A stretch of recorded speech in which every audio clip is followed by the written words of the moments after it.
Continuamos revisando entonces el modelo de regresión lineal simple.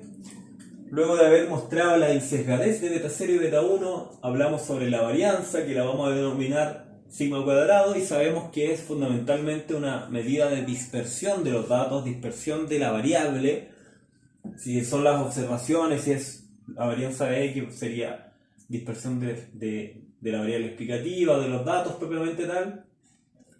Podemos aplicarlo a U, podemos ver la dispersión de la perturbación, de los datos del error, los datos no observables, o podemos aplicarlo derechamente en I. Es fundamental porque vamos a hacer un supuesto adicional a los que ya hemos hecho antes, que está relacionado directamente con la varianza del modelo. Pero antes recordemos qué supuestos ya tenemos incorporados o qué propiedades estadísticas tenemos. Las cuatro fundamentales son: la media condicional del error dado X es igual a 0. La hemos usado en diferentes oportunidades para hacer las demostraciones de insesgadez, de los estimadores, en fin. También hemos hablado de la linealidad del modelo, que aplica a los parámetros beta 0 y beta 1, pero no necesariamente a las variables X e Y, que sí pueden estar en una relación no lineal. De una forma u otra también hemos hecho alusión a un muestreo aleatorio, que son de donde extraemos estas variables aleatorias que relacionamos en el modelo, y también necesitamos que exista una variabilidad de X. Todos estos supuestos, más el quinto que vamos a introducir ahora, que es de homocedasticidad, en algún momento los tenemos que relajar porque son algunos muy fuertes que son poco aplicables a la realidad, pero en principio para construir este modelo necesitamos darlos por sentado. Y después veremos cómo maniobrar a medida que podamos pasar al modelo de regresión lineal múltiple. La variabilidad de X habría que agregar entonces que es necesaria porque a mayor diferencia de datos en X, es decir, a mayor dispersión de los datos en X, es más perceptible observar, es más viable que podamos ver cómo interactúa con las variaciones en Y. Por lo tanto, como Y está en función de X en nuestro modelo que lo hemos descrito como lo esperado, de una condicionalidad de Y dado X, entonces necesitamos que este X cambie, que no sea homogéneo, para que nos muestre cómo afecta las variaciones de Y y podamos establecer una relación de correlación entre una variable y otra. Entonces es necesario, es esperable que haya una variación de X. Esa sería la cuarta propiedad estadística. Y la quinta que vamos a agregar ahora entonces es homocedasticidad, que en estricto rigor es una varianza constante en el modelo. ¿Y cómo observaríamos esa varianza constante a nivel gráfico? Sería algo así. Vamos a tener un modelo en tres dimensiones. Tenemos Y, tenemos X, y acá tenemos la función de Y dado X. Y acá tenemos nuestra recta que deriva del modelo, que es esta. Y lo que nos dice entonces es que en esta condicionalidad, es decir, en esta relación, los datos tienen una dispersión constante. Eso nos dice la homocedasticidad.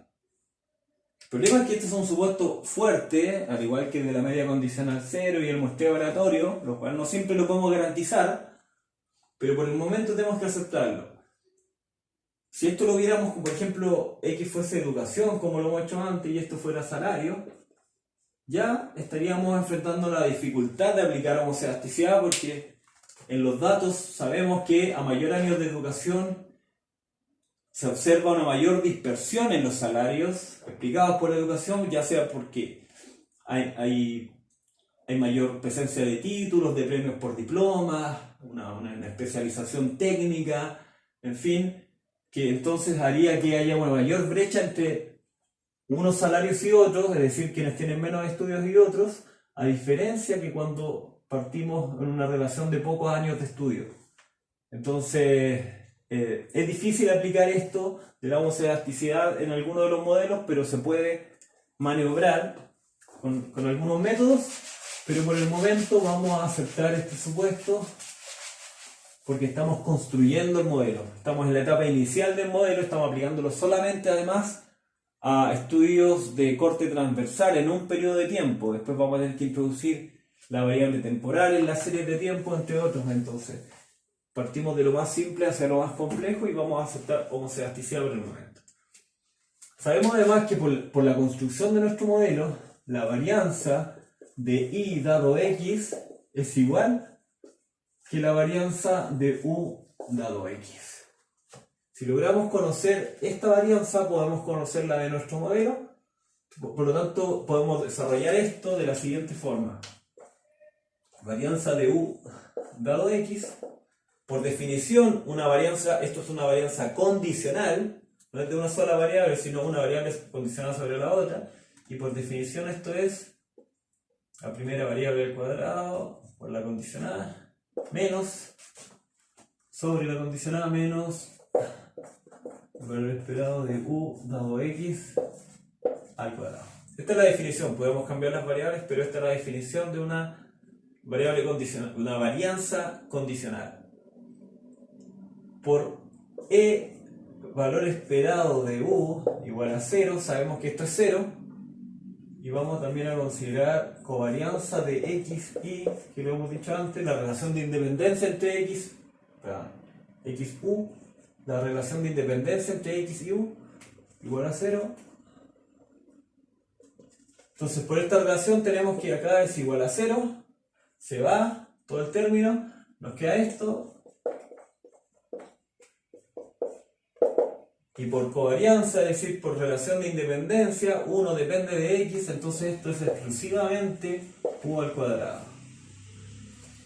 Pero por esta equivalencia, entonces, ya que hemos resuelto qué es la varianza de u dado x, es básico, ¿qué es la varianza condicional de u dado x? Es la varianza incondicional, es decir, es el valor esperado de u al cuadrado, no depende de x. Y por esa relación sabemos que esto es igual a la varianza de y dado x, y al estar solamente en términos de u, a su vez es la varianza de u. ¿Y cómo vamos a llamar a todo esto? Sigma cuadrado. ¿Y ahora qué necesitamos hacer? ¿O qué podemos hacer que sea necesario para entender mejor nuestro modelo? Necesitamos hablar sobre la varianza de beta 1. Ya sabemos algo sobre la varianza de u, sabemos sobre la varianza de u dado x y sabemos sobre la varianza de y dado x. Pero nos falta entender qué pasa con este que este es relevante porque es el que acompaña a nuestra variable, el que nos dice cuánto x afecta ahí. Entonces es fundamental saber qué pasa ahí para establecer algunas intuiciones, algunas conclusiones. Y en algún momento nosotros definimos a beta 1, cuando hablábamos de insesgadez de beta 1, lo definimos con esta expresión. Beta 1 parámetro más diferencia de y, lo vamos a definir, u partido todo esto por la suma de los cuadrados totales de x. Así definimos para resolver insesgadez, definimos así a beta 1. Y donde de y, recordamos entonces era la diferencia de x. X y menos x. Y donde suma de los cuadrados totales de x, lo definimos como la diferencia al cuadrado. No, esto es con sumatoria.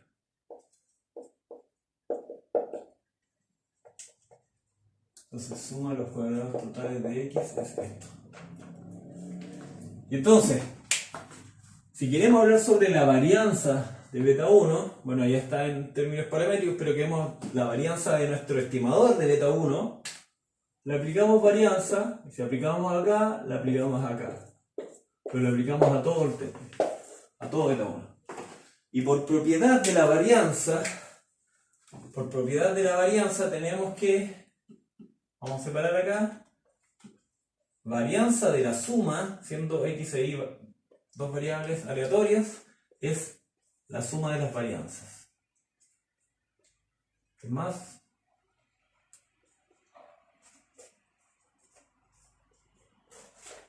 Entonces, por esta propiedad de la varianza, sabemos que esto entonces es varianza de la suma de la varianza, entonces varianza del primer término más varianza del segundo término.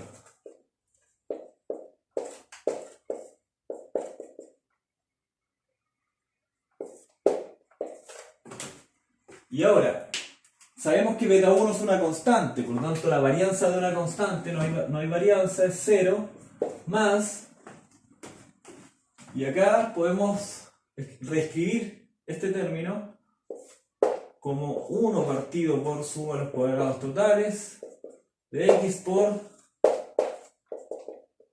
sacar el denominador, ¿cierto? Que es lo mismo, entonces igual 1 de u. Y a esto le estamos aplicando varianza. Nos queda ahora solo este término porque este se nos fue, que es igual a 0. En algún momento dijimos que las x, cuando están condicionando a la y, se comportan de forma fija. Es decir, necesitamos, una vez que ya levantamos la x y empezamos a condicionar y queremos ver el efecto en y, mantenemos esa x, mantenemos muestras fijas. Y al mantenerlas fijas, entonces ya no podemos hablar en estricto rigor de una variable aleatoria, cuando está condicionando a y. Por lo tanto, podríamos entenderla como una constante una vez que ya está determinando ahí. Eso lo hicimos también cuando hablamos de insecadez. Y la varianza entonces hay que aplicársela a la variable. Pero tenemos la siguiente propiedad. Cuando tenemos una varianza de una constante a por una variable x, esto es igual, sacamos la constante, pero al cuadrado, por la varianza de la variable. Esta es la propiedad entonces cuando hay una constante multiplicando una variable, y la podemos aplicar acá entendiendo lo que esté denominado en función de x, que es la diferencia, y a su vez la suma de los cuadrados totales, porque están denominados exclusivamente en función de x, y vamos a entender a un x fijo una vez que condiciona ahí. Entonces varianza solo se la podemos aplicar a la variable u, que haría, de acuerdo a esa propiedad, suma los cuadrados totales de x al cuadrado por, de acuerdo a esa propiedad, entonces el de y, que está en función de x, no variable ahora, al cuadrado por varianza de u. ¿Y qué es varianza de u? Varianza de u es esto, porque es varianza de u dado x, pero al ser independientes termina siendo varianza de u. Entonces es sigma al cuadrado, lo podemos reemplazar. Varianza de u va a ser esto. ¿Y qué es de y? De y es xy menos x, y ahora está al cuadrado.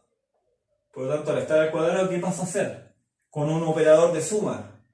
Todo esto termina siendo suma de los cuadrados totales. En la definición de suma de los cuadrados totales la tenemos acá. Por lo tanto, lo podemos reemplazar. Este operador de suma más la diferencia al cuadrado termina siendo suma de los cuadrados totales de x. Y como está acá, 1, bueno, aplicando el cuadrado arriba y abajo, suma los cuadrados totales de x que da al cuadrado. Por esto. Entonces tenemos suma los cuadrados arriba y abajo está el cuadrado, entonces se va este cuadrado, se va este término completo, el 1 al cuadrado sigue siendo 1 nos quedaría sigma al cuadrado partido por suma de los cuadrados totales de x. ¿Y esto qué nos dice? ¿Qué intuición podemos extraer de ahí? Bueno, fundamentalmente que si esto es varianza de u a una mayor dispersión de u, que es básicamente lo que nos explica el numerador, a una mayor varianza de los errores de la perturbación, menos preciso va a ser nuestro parámetro beta 1. Por lo tanto, el modelo es menos preciso. Porque si el numerador crece, si aumenta, va a aumentar nuestra varianza de nuestro estimador. Porque esto es varianza de beta 1. Si aumenta nuestra varianza, se hace menos preciso beta 1, se hace menos preciso nuestro modelo. Y al revés, cuando crece lo de abajo, todo el término disminuye, por lo tanto tenemos menos varianza de 1 y se hace más preciso. Y esto aumenta entonces cuando hay mayor diferencia de u, cuando hay mayor varianza, entendido esto como una varianza de x. Necesitamos harta varianza de x, necesitamos poca varianza de u para hacer más preciso nuestro modelo. Esa es la intuición que podemos extraer de ahí.